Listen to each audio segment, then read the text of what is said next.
slide through. Catching all this smoke like I roll too. Cause you know that they be hating too. But we just keep on building up, we bulletproof, yeah.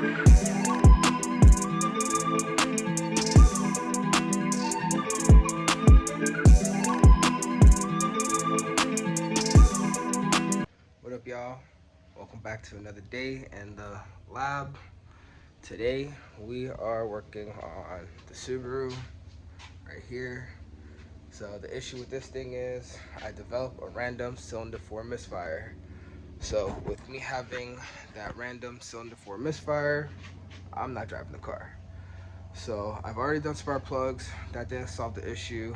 I've already swapped the ignition coil from cylinder 4 to cylinder whatever the one that's in front of it. I think it's 3 or 2, whichever one. And so now I am going to swap one of the high pressure injectors to see if that works. I'll also put in a sound clip right now. Feel me?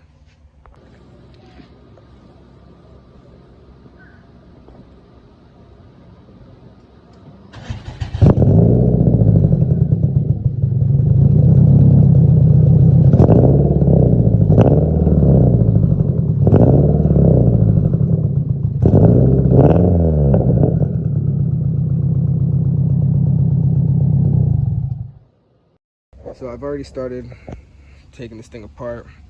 As you know, I have the port injection stuff, so I've already taken off my lines, taken off my bypass stuff, disconnected anything that needs to be removed, and already taken off the hardware. No, I can't do this with one hand, but I already taken off the hardware, taped it off, and actually already removed the injector, which is over here on my table. So I already moved the rails. This line that goes to the top like that goes to the high pressure pump. This is the injector that is supposedly giving me issues. I'm just gonna swap this one out. I know I should probably just change all 4 since I'm already there, but let's be real, these things are like $150, $200 a pop, and if this doesn't solve my issue, I didn't want to waste $1,000. But if this don't solve my issue, we are actually going to yank this motor out, and I have a spare short block that I have that I'll be throwing in here only because I'm tired of chasing my tail and I'm wasting time, and this is my daily. So I'm gonna put y'all down and pick y'all up. I'm gonna get closer to reassembly because I'm sure you guys don't want to see the whole reassembly process, and I don't got a cameraman to hold the camera for me while I do all this work. So I'll put y'all down, and yeah. All right, so if y'all didn't know, and y'all are probably doing this, on the old injector, you have this ring clamp. This clamp, you gotta take this off, and then you have these clips. I ordered these clips, but it didn't come, when I ordered the clips, it didn't come with this little green piece, so I'm just gonna transfer this piece over to the new injector. But for now, I'm gonna keep it clamped in so I don't lose it. So I'm gonna transfer this little thing over, like that.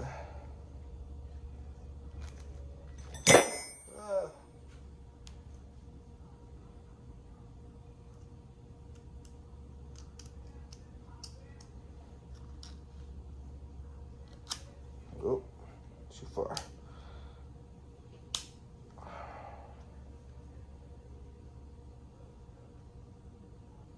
Alright, so I've swapped the new ring over. Just make sure it's seated properly, and it looks like it's seated properly, so we're gonna keep that going. This piece looks cracked up top. Is that supposed to be like that?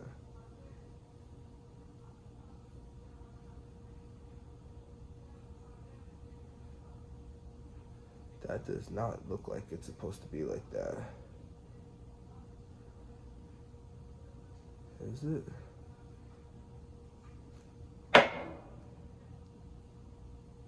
Oh yeah. That one has a little crack. That one has a little crack.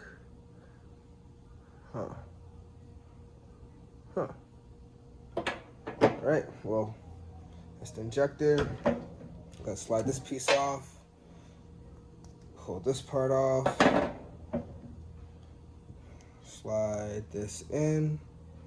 This actually feels real loose. It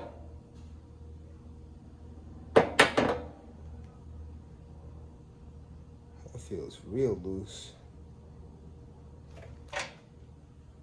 Alright, and then we're gonna slide this over. Alright, that's it. Now the new injector is ready to go back in. Woohoo! Alright, so I finally got the injector back in. I've put my crossover line back on, this line that goes over to the high pressure fuel pump back on, and the rails back on. What I did do though, before I put them back in, make sure they're all seated down properly, put a little bit of dielectric grease on the connectors just for ease and to ensure that there's clean contact. And now I'm gonna start plumbing back up the plenum, the upper plenum, and yeah, we should be golden. But man, not gonna lie, it wasn't too hard, but it's annoying because this car has a lot of stuff like fuel lines there, vacuum lines to the hose lines that go to the catch can. Too much work, man, too much work.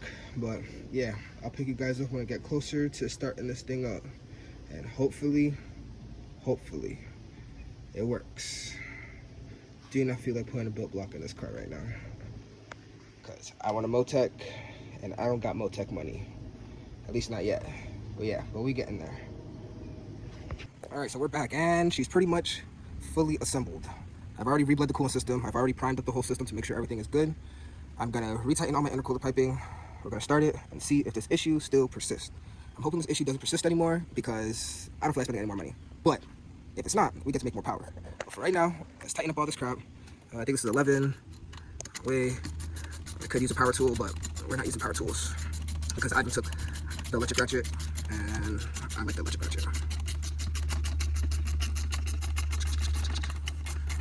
Not gonna lie, I was pretty intimidated on doing the injector only because it's a lot of work to pull apart this intake plenum, especially with all of the extra doohickeys I got. But so far, it was a pretty easy process. Definitely just lubed everything up, put everything back down. I definitely cleaned a lot of the extra debris that was been accumulating underneath the intake manifold for the last year and a half, 2 years, 3 years, however long I've had to set up for it though. Oh man.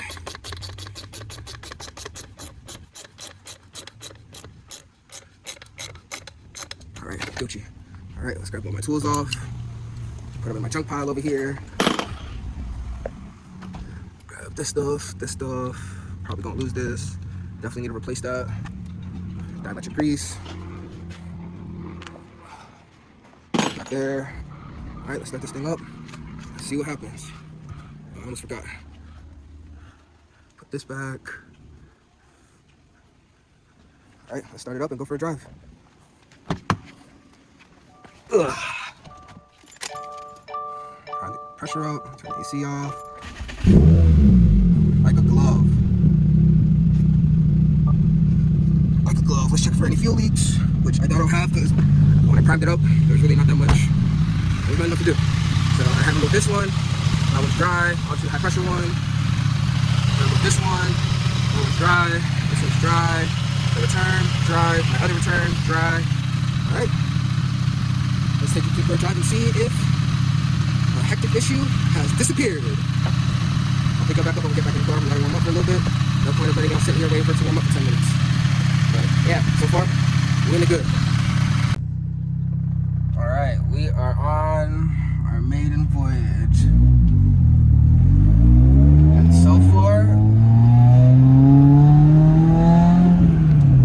we are chilling. Car feels good.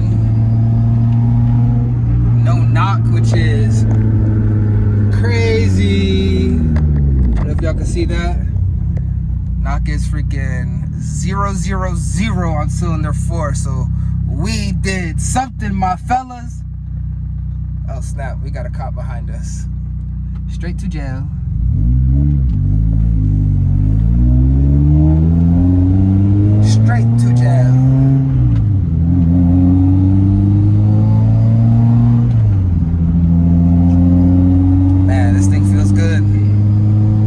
fact that it's not broken makes me even happier. Like, not even gonna lie. I was so paranoid, thinking I was gonna have to swap this block, and it was just an injector the whole time. It's crazy. Like, super crazy. So, if you get a cylinder misfire, compression is good.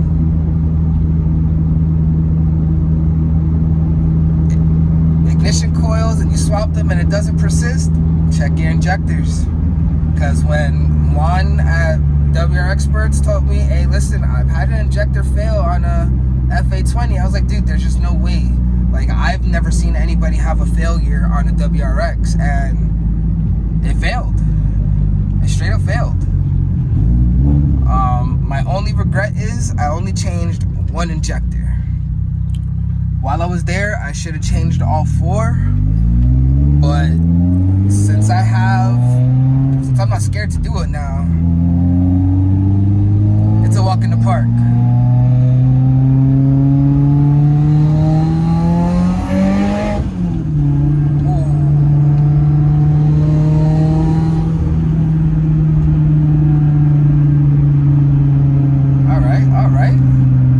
Honestly, I wonder if this is the culprit that wouldn't let me make all the boosts that I wanted to, because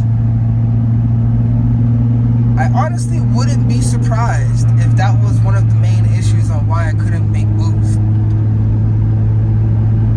Because if the motor's not getting the amount of fuel that it needs at a certain threshold, the ECU is going to pull whatever parameters to assure that it's doing it efficiently and safely. So maybe that was my issue this whole time. Huh. Good stuff, good stuff. We back, baby. Subi back. So looks like we fixed this issue. So if y'all have an issue where y'all are having some type of misfire on an Fa20, now you know.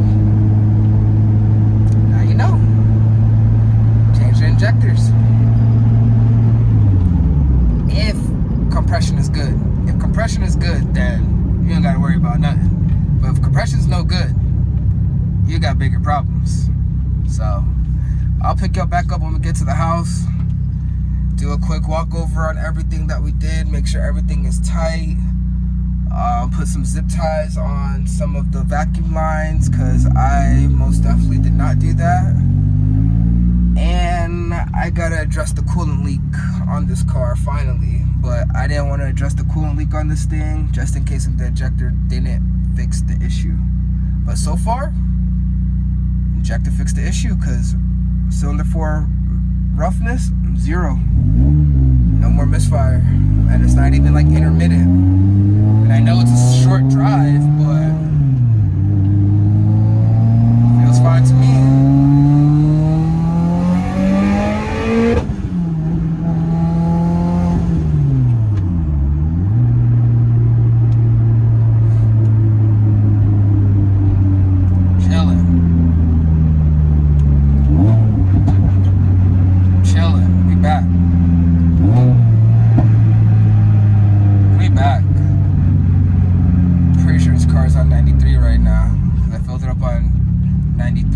Fresh 93, because I thought maybe I put bad gas in it, which could have also contributed to the misfire, but it wasn't.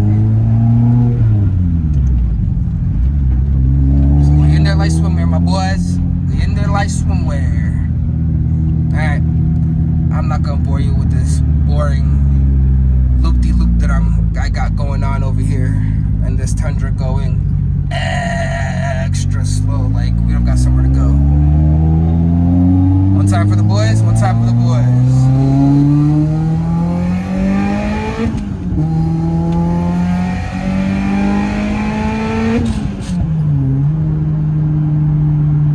Oh yeah.